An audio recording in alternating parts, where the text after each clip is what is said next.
Тетовци лути што проблемот со менаџирањето на отпадот во градот се уште тапка во место без конкретно решение. Па некој синоќа, веројатно не можејќи да го гледа ѓубрето околу контейнерите во комплексот Ловец во центарот на градот, го запалил. Големиот пожар за среќа е навреме изгаснат. Видеото сам го сподели тетовскиот градоначалник, кој го осуди ваквиот чин и повика полицијата да го расчисти инцидентот.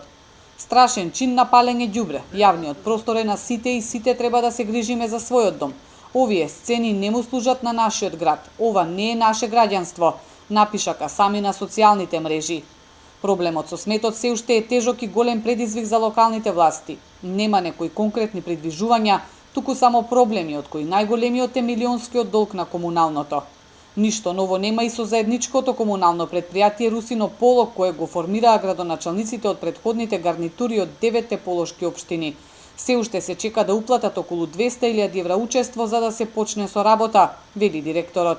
За жал, во правец на исполнувањето на обврските на самите општини во вид на субвенција на предпријатието се уште тапка во место, односно до сега уплата има извршена само општина Тетово на целосната сума на субвенцијата и општина Теарце 1/3 од вредноста на субвенцијата. Граѓаните реагираат и бараат властите итно да најдат решение за сметот. Па има малку подобрување со новиот градоначалник, ама дали ќе се реши, тоа не зависи само од нас. И мислим дека и ние граѓаните треба малку да поводиме рачун за тоа. Ако би се селектирало ѓубрето и ако би се фрлало на одредено место, треба малку совеста кај граѓаните да се подигне. Па треба да се реши, али кој да реши? Тоа е проблемот. Нема кој да реши. Иначе ѓубрето се види како.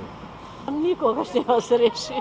Тетово се уште има претоварна станица која е без никакви стандарди, каде сметот се одлага буквално на земја.